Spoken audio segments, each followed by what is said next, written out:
Welcome to Speaking Read Aloud, the introduction session. So in this session, we'll look at what this particular question type is about. We'll go through all the basics that you need to keep in mind, as well as we're going to see what are the things that you need to take care of to score well in this particular question type. All right, so the first, the things to remember. So you'll have 6 to 7 questions of this type in the exam. Okay, well, on your screen you'll see a sentence, and then what you have to do is you have to read that sentence aloud, okay, into the microphone. So there'll be a timer depending upon the length of the sentence. You will get 30 to 40 seconds before which the microphone will open up, and then you'll have to give your response. So use those 30 to 40 seconds to understand the sentence, to quickly go through the sentence, have a look at what words you need to put emphasis on, where you're going to pause, where you're going to raise your voice, where you're going to lower your voice. And if you see that any words that are unfamiliar to you, then sort of rehearse in your mind how you're going to say that once the microphone opens up. Okay, so use that 30 to 40 seconds that you have before the microphone opens up very wisely. That's very important. Now, this is what the screen will look like. So in your recording session section, you'll see a status bar which will tell you how much time is left before which the audio will start playing. And then as soon as the audio ends, you'll hear a tone, and that's when you'll have to start speaking, start giving your response. And while giving your response, also keep an eye on the progress bar, so which tells you how much time is left, how many seconds are left. Okay, so try to complete your response within the time limit, because that's what you'll be scored upon. All right, the very first thing that you'll be scored upon is the content. Content means have everything that's said in the sentence. So have you been able to read the whole sentence? Have you been able to read aloud the whole sentence? If you do that, then you get full marks for the content. And after that, they'll test you for other things like your pronunciation, your fluency. Um, were you able to identify which parts of the sentence were important and emphasize that by your voice? So all those things will matter after that.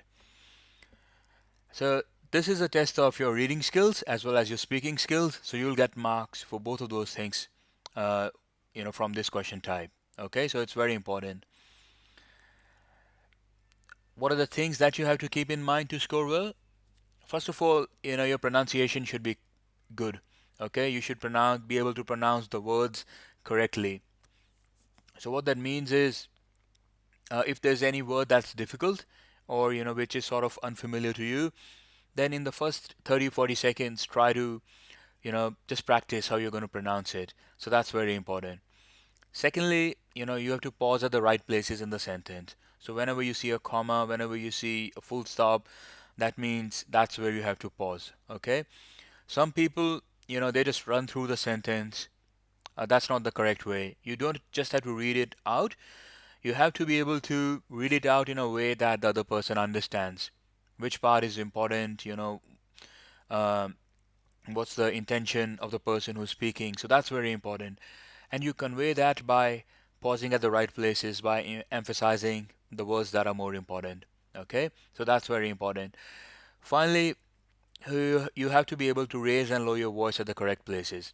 So whenever you're finishing your point, whenever you're finishing a sentence, that means at that point of time you can lower your voice. So coming to a comma or coming to a full stop, that means you are finishing a point, so you can lower your voice. All right, and when you have to compare certain things, so for each of those things, you can raise your voice a bit. So we'll see a lot of this in the practice questions, and when we do the practice, we'll see how we actually put all of this into practice.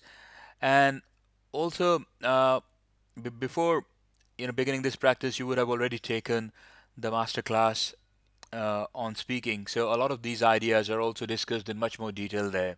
Okay, so keep all of that in mind. Another thing that I want to emphasize is, uh, the pace.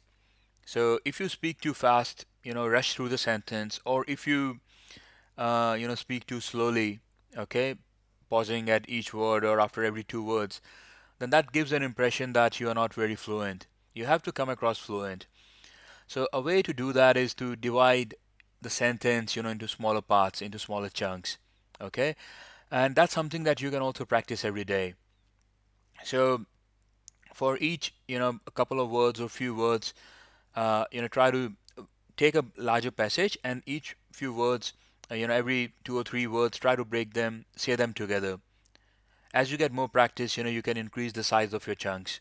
So that's how uh, you will figure out what pace, your voice comes out the best at. All right, so experiment a bit with it. Take some sentences, record them.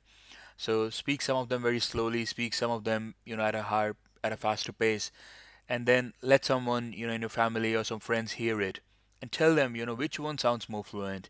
So that will help you understand, how your voice comes out the best. Okay. Uh, Another thing that I want to emphasize is on that if you have not already done so, please go and subscribe to our Facebook page. Okay, so facebook.com Sureway English. So subscribe to that page. Pretty much every day, you'll find uh, some audio practice, some reading practice, materials to do that. To improve your English skills every day.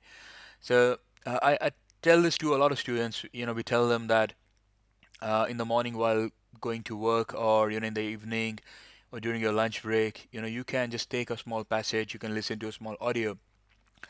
But what happens is that a lot of people, they are just not able to get into that routine. They are not able to put that into practice.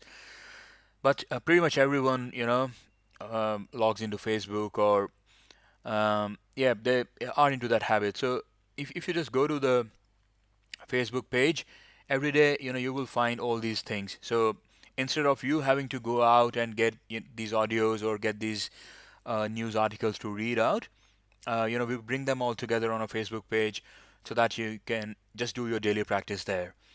And it won't help you just for this particular exam. It's something, it's a skill for lifetime.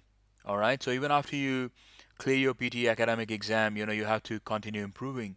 So it's very important.